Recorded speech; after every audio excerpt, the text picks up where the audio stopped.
अभिलाष यादव जी भोपाल से। राधे राधे महाराज जी। राधे राधे महाराज जी। महाराज जी, पिछले एक वर्ष में जब से आपका सत्संग सुना है, श्री जी की कृपा से 1,54,00,000 नाम जप हो गया महाराज जी, जिसमें मुझे परोपकार की भावना उत्पन्न हो रही है महाराज जी। अभी इनका कहना था कि जैसे कोई दीनहीन या किसको देखता हूं तो अपना भजन दे देता हूं कि मेरा इतना भजन उनको दे दो। तो महाराज जी, ऐसा करने से भजन नष्ट हो? नहीं, पहले तो अपने लक्ष्य तक पहुंचो पहले, नहीं तो बीच में ही लुट जाओगे। भगवत प्राप्ति जब तक ना हो, अब तुम्हारे को प्रक्रिया बदलनी चाहिए। जो भजन करो वो भगवान को समर्पित करो, जो भजन करो वो भगवान को समर्पित करो। जिसको दीन दुखी देखो तो तन से धन से सुख पहुंचाने की चेष्टा करो और मन से भावना करो, भगवान आप तो परम उदार हो, आप इसे ठीक कर दो। भजन भगवान को दो, प्रार्थना भगवान से करो। शरीर से और धन से अगर सेवा बनती है तो वो सेवा कर दो, भजन भगवान को दो भगवत प्राप्ति के लिए। जब तक भगवत प्राप्ति ना हो जाए तब तक भजन खर्चा करने का बिल्कुल अधिकार नहीं रखना चाहिए। महाराज जी, उस समय मन बहुत द्रवित हो जाता है, तो तन से सेवा कर दो और मन से प्रार्थना कर दो। आपका भजन तो थोड़ा है ना, और भगवान अपार करुणा सिंधु है, तो हम प्रार्थना करते हैं कि भगवान इसके कर्म को आप नष्ट कर दो, इसको सुख प्रदान करो। हे भगवान, आप इसके दुख को दूर करो। ये तो हर भक्त विनय कर सकता है।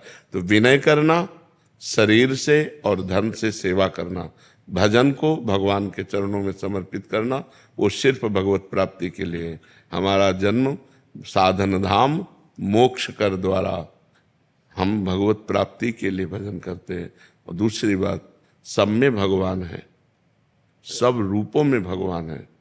तो जब कोई दुखी हो तो देखो भगवान दुख की लीला कर रहे हैं। तो हमसे जो बन सके हम तन मन धन से सेवा कर दें, लेकिन भजन भगवान को दें। भजन का फिर उससे लक्ष्य की प्राप्ति में बाधा पड़ जाए। महाराज जी, विचार ऐसा आता है कि मैं तो और भजन कर लूंगा, लेकिन शाम तक जियोगे आपको पता है क्या? शाम तक आप जियोगे क्या? ये कोई गारंटी तो है नहीं ना। तो पहले हम अपना कार्य करते हैं मनुष्य जीवन का, पहले अपना कल्याण करें, अपने को भगवत प्राप्ति करें। तो जब आप भगवत प्राप्त हो जाओगे तो वासुदेवा सर्वम, कोई जीव बचा ही नहीं, सब भगवान ही है। यही अनुभव हो जाएगा। सिय राम में सब जग जानी। तो नाटक मंच पर दुख सुख का नाटक कर रहा है, वस्तुतः वो परमात्मा है, ऐसा ज्ञान हो गया तो ये वृत्ति भी चली जाएगी। समझ रहे ना? असलियत में, परमार्थ में पहले तुम चढ़ो, तुम अध्यात्म को प्राप्त हो। तो जब तुम्हारा चश्मा बदलेगा तो सर्वम खलमिदम ब्रह्म, सब ब्रह्म विराजमान है। तो दुख सुख का कोई खेले नहीं है। माया में दुख सुख है। जैसे स्वप्न में दुख सुख होता है तो जागृत में मिट जाता है, ऐसे ही जागृत का दुख सुख ज्ञान में मिट जाता है।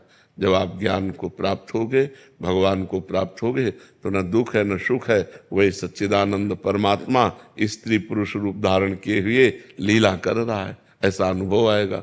तो अपने भजन को भगवान को समर्पित कर।